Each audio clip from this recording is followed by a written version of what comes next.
morfologi sel dan fungsinya, ya. Ada yang sudah tahu yang disebut morfologi itu apa?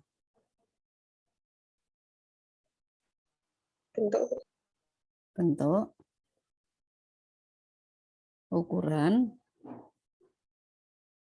ya. Morfologi sel itu adalah kita melihat bentuk, ukuran, juga warna, ya. Sebelumnya kita ingat kembali bahwa darah itu sebagai alat transport, ya, yang dia dipompa dari jantung ke pembuluh darah, ya, jadi melalui pembuluh darah ke seluruh tubuh, ya. Di dalam darah itu ada komponen plasma, ada komponen sel, ya. Untuk plasmanya sendiri adalah 91%, ya, ini terdiri dari air, kemudian selebihnya zat terlarut, ya. Di situ ada protein, ya. Protein itu berarti ada albumin, protrombin, fibrinogen, ya. Itu bagian dari protein. Juga ada mineral, ya. Ini yang diangkut darah, ya. Bisa dari makanan, sisa-sisa metabolisme, ya, ini yang akan nanti dialirkan atau disebarkan ke seluruh tubuh. Kemudian selain plasma, di situ juga ada sel. Sel di dalam darah itu sel apa saja?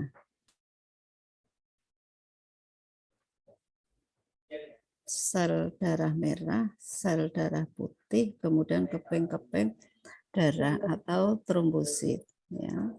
Ini yang sel darah putih dulu, ya.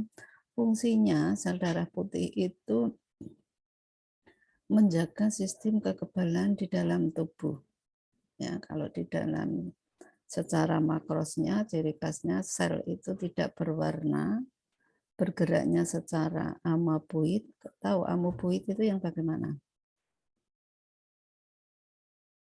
Geraknya tidak teratur, dia bisa bergerak bebas, berinteraksi bebas, yang dia akan menangkap serpian-serpian seluler, ya, atau partikel asing yang akan menyusup ke dalam tubuh, ya. Menurut kapiler itu biasanya langsung di karena ini sebagai pertahanan, ya, yaitu penyusup itu akan dihilangkan oleh leukosit, ya.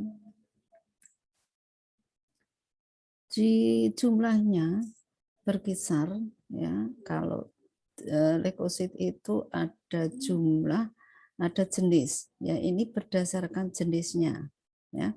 Jenis neutrofil, ya, itu 3.150 sampai 6.200, limfosit itu 1.500 hingga 3.000, monosit, kemudian EOS, ya, 50 sampai 250. EOS ini juga akan meningkat lebih tinggi kalau terjadi infeksi, ya. Ada basofil itu paling sedikit, ya. Ini per mikroliter darah, ini yang jenis, ya. Kemudian apa itu leukosit? Leukosit itu adalah disebut juga sel darah putih, ya, atau white blood, ya, berarti sel darah putih, sel atau WBC, leukosit. Jadi kalau di dalam alat terkadang yang keluar perinteran itu WBC, white blood cell, ya. Ini beredar di sistem peredaran darah tubuh manusia, yaitu akan membentuk komponen darah, ya, fungsinya sebagai pertahanan, ya. Limfosit ini melindungi tubuh dengan cara membentuk antibodi. Sedangkan leukosit yang lain ini melindungi tubuh dengan memakan kuman yang tadi, ya, kalau ada zat asing dia akan dimakan, ya, biar tidak jadi masuk ke dalam tubuh. Secara normal sebenarnya di tubuh kita itu otomatis, ya, sudah bekerja melindungi, tapi kenapa kok masih ada yang terinfeksi? Berarti itu jumlahnya yang pertama berlebihan, kemudian kondisinya memang kita tidak pas, tidak fit, atau pertahanan tubuhnya kita baru menurun, sehingga gampang dimasuki virus ataupun bakteri yang dari luar, ya.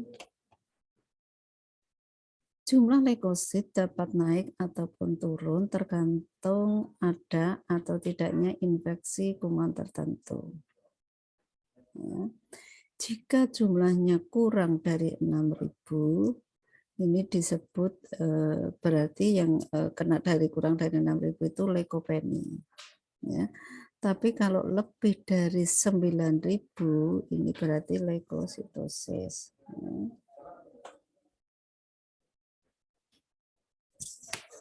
Kemudian juga kalau lebih dari 20.000 ini adalah leukemi atau kanker darah. Leukemi itu biasanya sel darah putihnya akan lebih tinggi.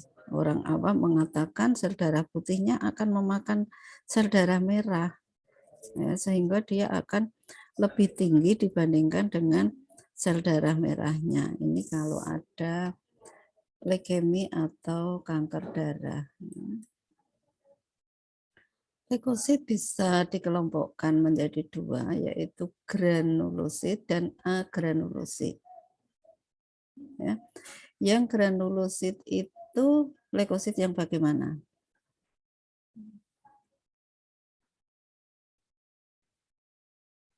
Ada yang tahu? Agranulosit sama Tidak bergranula. saya lah nggak jadwal. Ya, granulosit itu berarti dia intinya hanya satu, tidak bergranula, tidak ada granula. Kalau yang granulosit itu dia mempunyai granula. Jadi kadang intinya itu terdiri dari 2 lobus granula, 3 lobus gitu ya. Leukosit agranulosit mempunyai sitoplasma tidak bergranula, tidak mempunyai butir-butir ya, terdiri atas limfosit dan monosit ya.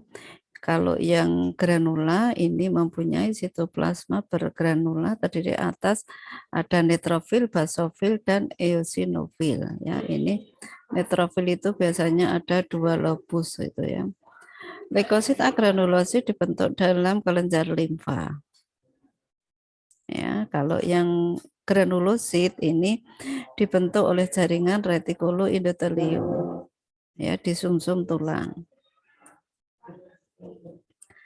Leukosit bergranula ya ini umum ditemukan dan berfungsi sebagai pertahanan infeksi ya.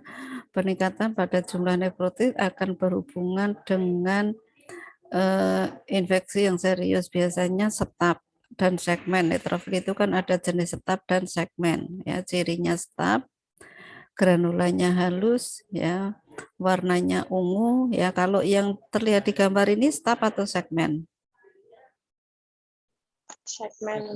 Segmen ya. Kalau stap dia belum ada benang-benang filamennya, jadi masih utuh, belum terpisah-pisah ya.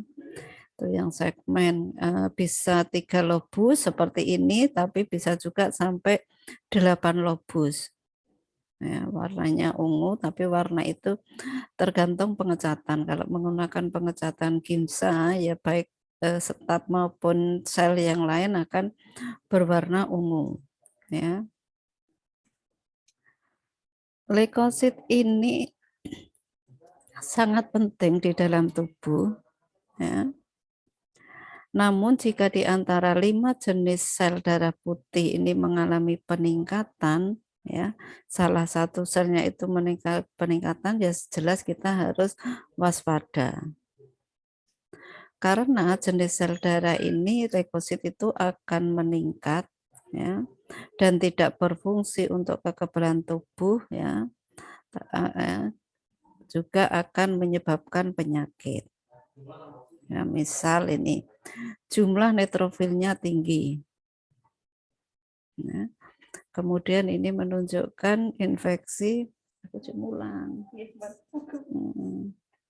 kanker atau stres. Sementara jumlah limfosit yang tinggi juga akan menunjukkan penderita itu AIDS-nya. Ini dia ya suruh rapat pada jamnya ngajar, bingung. Ya. Mungkin nanti diskusinya belakangan, saya menyampaikan aja karena memang ada kegiatan. Kalau rapat itu terkadang memang tidak memperhatikan kegiatan dosen, ya asal rapat minta jam sekian, nah, padahal masih ada jam-jam yang saat ini ngajar ya. Kemudian fungsi sel leukosit tadi sudah dijelaskan juga, selain menjaga kekebalan, ya melindungi badan dari mikroorganisme, ya mengepung darah yang sedang terkena cedera atau infeksi, menangkap dan menghancurkan mikroorganisme yang hidup, menghilangkan atau menyingkirkan benda-benda yang lain ya seperti kotoran atau serpih-serpihan ya, ini sebagai pembersih leukosit itu.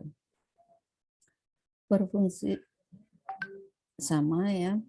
Kemudian mempunyai enzim dapat ini leukosit itu juga mempunyai enzim ya, bisa memecahkan protein yang merugikan tubuh ya dengan menghancurkan ya. Kemudian menyediakan pertahanan yang cepat juga sebagai pengangkut zat lemak yang berasal dari dinding usus.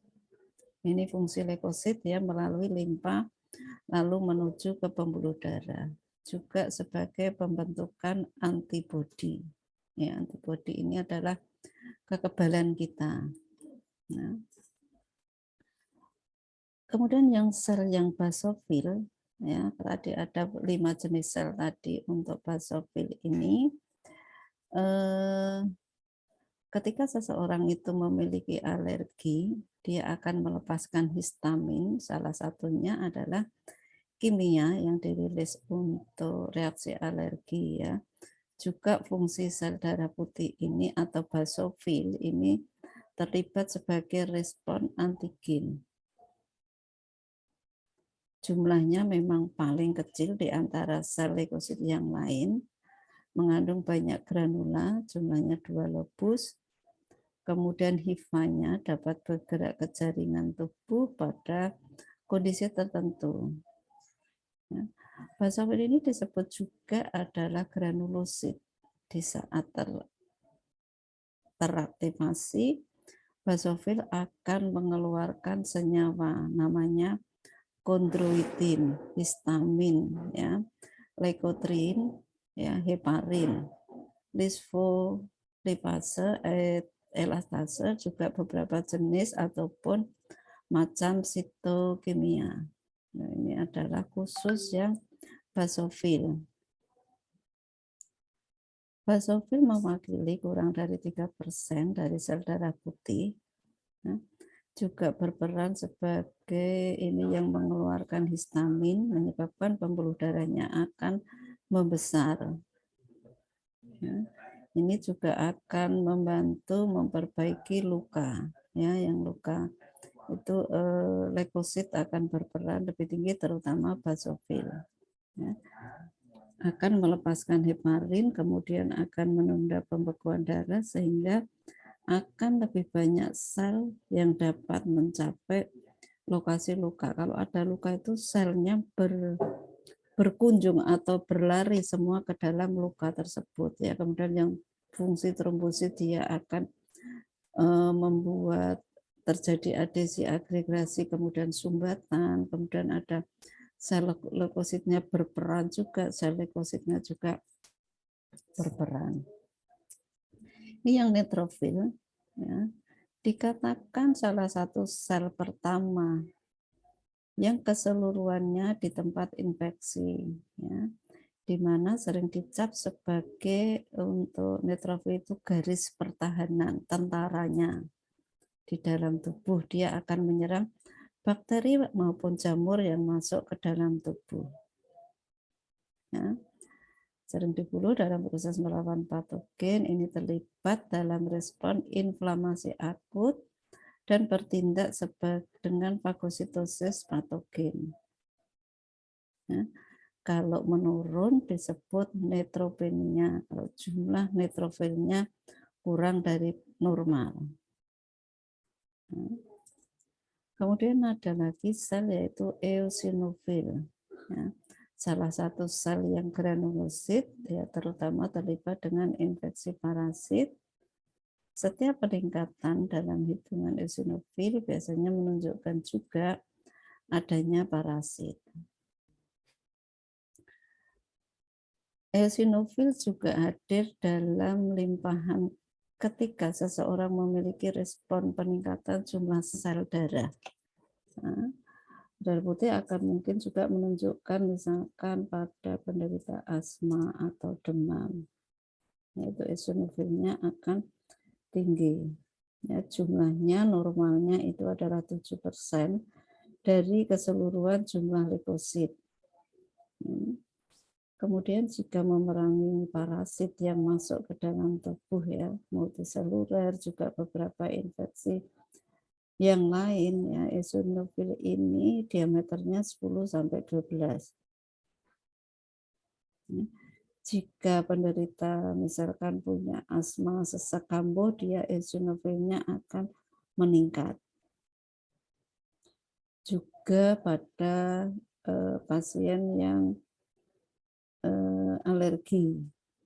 Ya, alergi itu juga akan tinggi antara 8 sampai 12 hari. Eosinofilnya ini akan berperan melawan respon alerginya. Nah, dia akan merespon adanya alergi.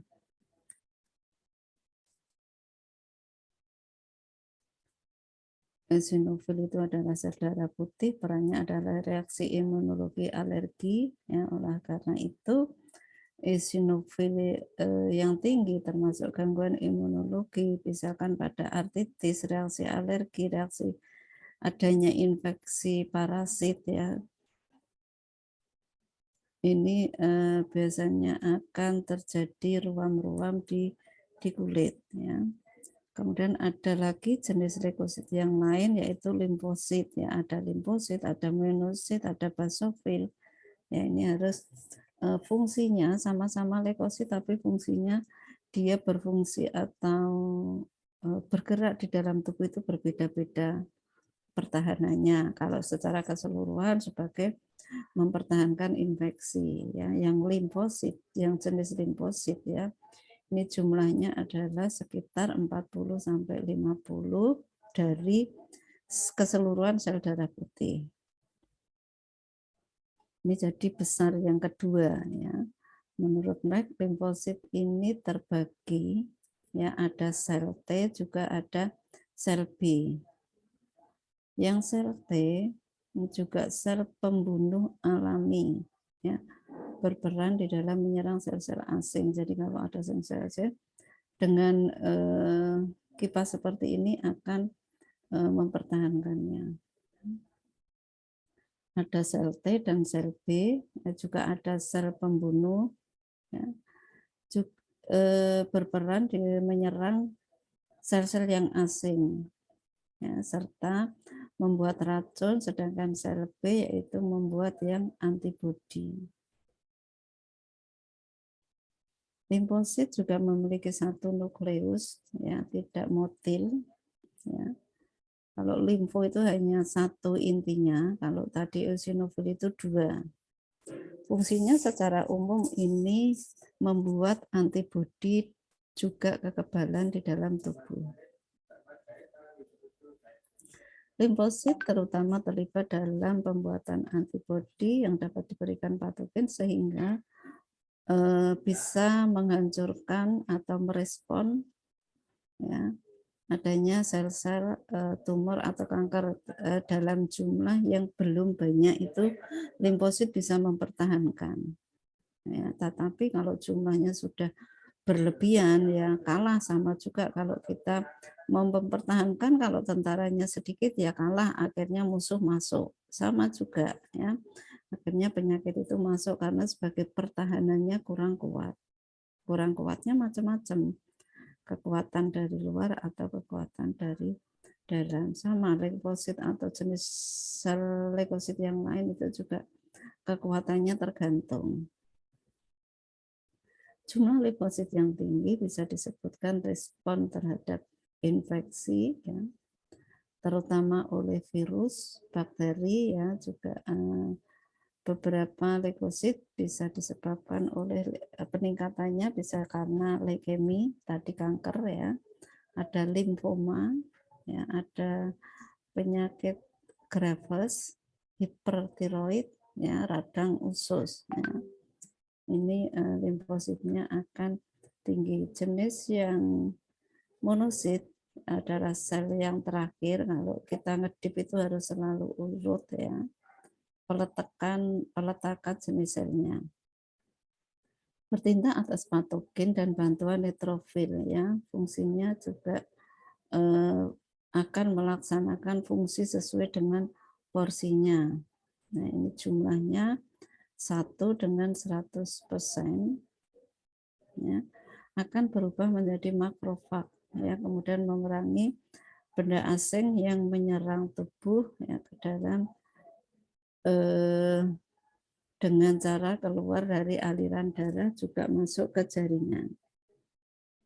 Waktu hidupnya sangat lama untuk monosit ya, dapat ditinggal dalam satu aliran dengan selama 10 menit atau 20 menit ya, lebih kuat ya. Setelah itu monosit tersebut akan tinggal di dalam beberapa hari di dalam jaringan tubuh ya, tidak semua di keluaran. Jenis lain dari leukosit ya ada makrofag ya. Juga ada sel-sel yang patogen atau fagositosis. Tubuh akan mengaktifkan limfosit ketika ada kebutuhan untuk reaksi antigennya. Jadi kalau tidak ada kebutuhannya ya kadang diam, artinya tidak memproduksi. Nah, yang ciri selnya tadi tidak memiliki warna, inti selnya ada satu nukleus, kemudian ada bentuk juga yang tidak beraturan, ya, bisa berubah bentuk, kemudian hanya bertahap selama 12 sampai dengan 15 hari.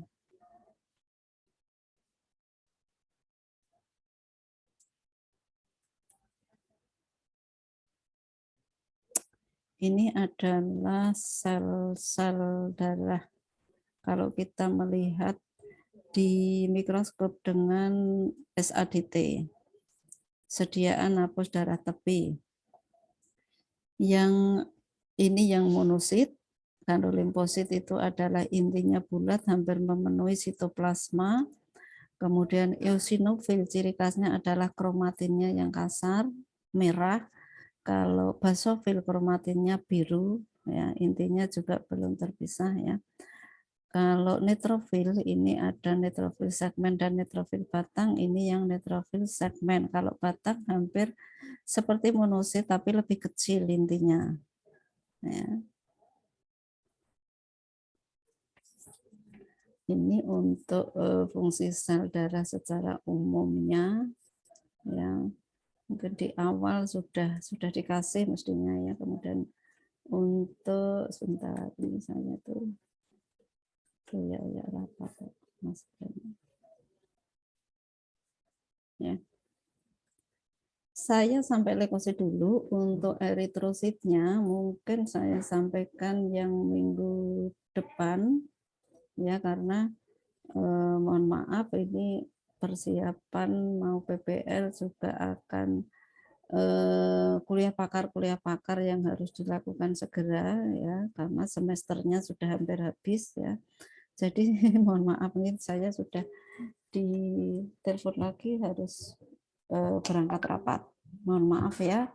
Nanti PPT-nya saya kirimkan dulu ke Sipennya setelah rapat ya. Ini saya rapat dulu. Untuk penjelasan yang lain kita sambung minggu berikutnya. Kalau saya tahu lebih awal mungkin jadwalnya tadi mau saya majukan, katanya tadi diisi Pak Tulus ya. Iya, Bu. Ya, jadwalnya kan harusnya kan tadi ya, karena diisi katanya saya disuruh jam 10 sehingga ini nabrak rapat yang di D4 ya. Saya izin untuk undur diri dulu, yang lain nanti untuk kita kembali lagi di minggu depan ya. Baik, Bu. Yang silahkan tetap absen dulu ya. Saya stopin, kemudian saya izin live dulu ya. Oke, wassalamualaikum warahmatullahi wabarakatuh.